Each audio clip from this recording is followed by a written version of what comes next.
പഴത്തൊരു മുമ്പിലാണെങ്കിൽ എൽസമ്മയും അലീനയും കണ്ടുമുട്ടുകയാണ്.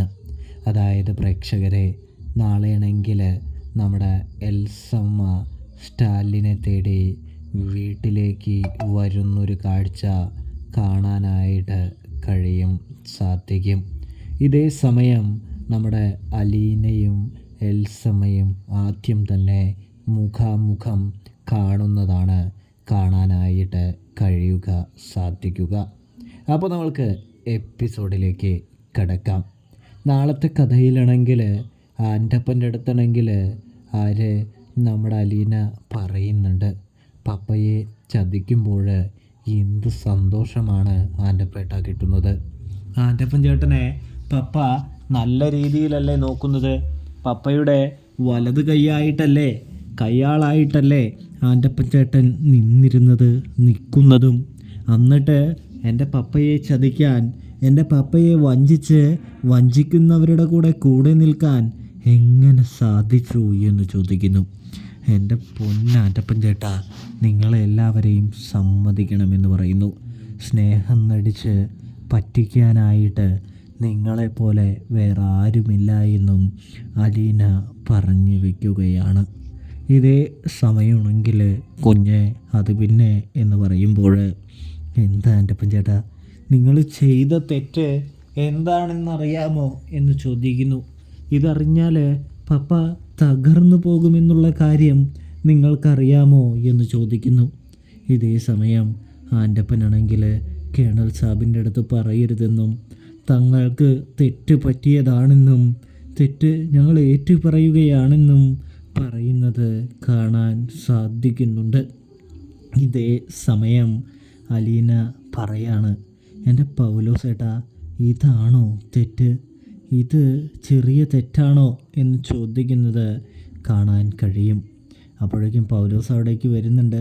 അപ്പോൾ അവരോട് 3 പേരോടായിട്ടാണ് പറയുന്നത് കേട്ടോ. ഇതേ സമയം ആൻ്റപ്പൻ വീണ്ടും ഓർമ്മിപ്പിക്കുകയാണ് പറയരുതെന്ന്.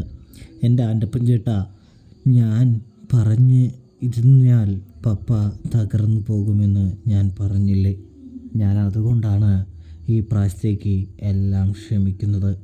ഇത്രയും വിശ്വസ്തരായിരുന്നിട്ട് നിങ്ങൾ പപ്പയെ ചതിച്ചു എന്നറിഞ്ഞു കഴിഞ്ഞാൽ പപ്പയുടെ സമനില ചിലപ്പോൾ തെറ്റിപ്പോകും. നിങ്ങളെ ചിലപ്പോൾ ഇല്ലാതാക്കിയെന്ന് വരെ ഇരിക്കും എന്ന് പറയുന്നു. പപ്പ എന്നെ വരെ നിങ്ങൾക്ക് വേണ്ടി തള്ളിപ്പറഞ്ഞ ഒരാളാണ്. എന്നിട്ടാണ് നിങ്ങൾ പപ്പയോട് ഈ കാര്യം ചെയ്തത്.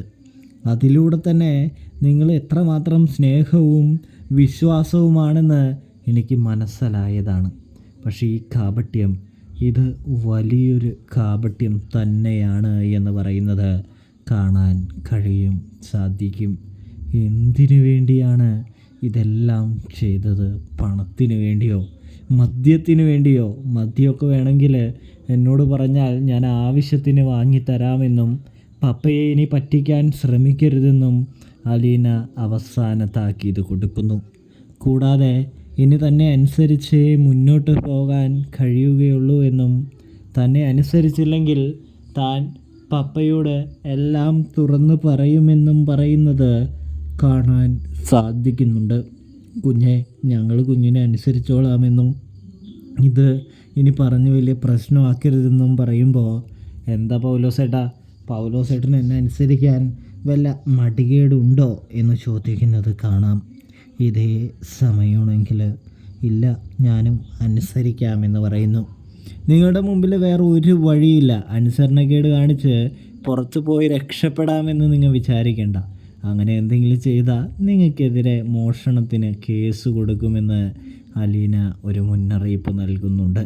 നിങ്ങൾ പൊക്കോ, നിങ്ങളുടെ പണി നോക്കിക്കോ എന്ന് പറയുകയാണ്. തുടർന്ന് ഇതേ സമയം വല്യപ്പച്ചൻ വന്ന് പറയുന്നുണ്ട്, എന്തിനാ മോളെ അവരെ ഇങ്ങനെ വെറുതെ വിട്ടത്? അവർ പെരും കള്ളന്മാരാണ്. ഇന്നും നാളെയൊക്കെ അവർ വീണ്ടും കക്കുമെന്ന് പറയുമ്പോൾ ഇപ്പോൾ അവർക്കൊരു പേടി തട്ടിയിട്ടുണ്ട്.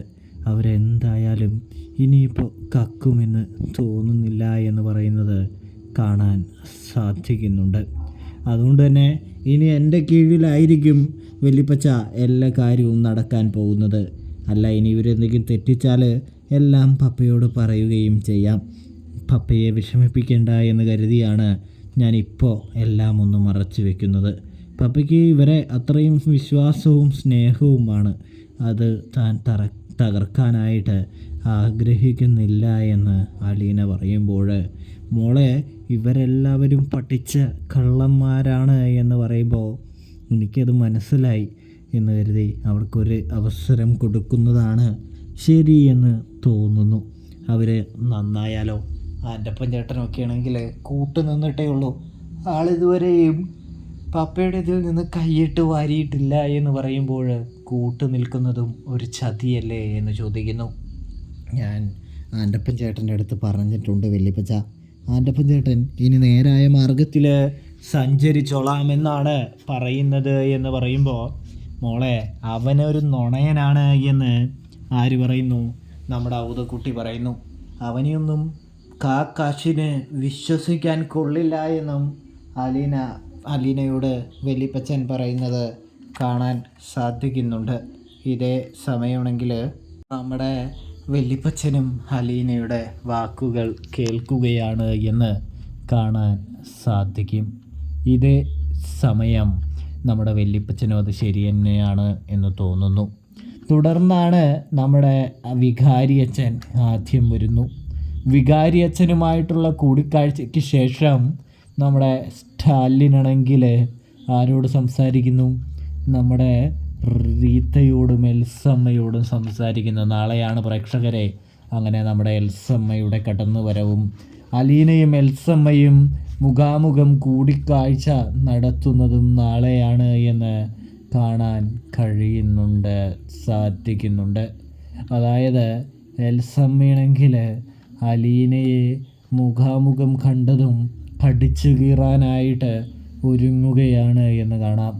പക്ഷെ അലീനയുടെ നല്ല പ്രവൃത്തിയും പെരുമാറ്റവും കാരണം പതിയെ നമ്മുടെ എൽസമ്മയുടെ മനസ്സ് മാറുകയും എൽസമ്മ അലീനയുടെ കയ്യിൽ പിടിക്കുകയും ചെയ്യുന്നൊരു കാഴ്ച കാണാൻ സാധിക്കുന്നുണ്ട്. ഇതേ സമയം ആ കാഴ്ച സ്റ്റാലി കാണുന്നുണ്ട് എന്നും കാണാൻ സാധിക്കും പ്രേക്ഷകരെ, പ്രിയ കൂട്ടുകാരെ.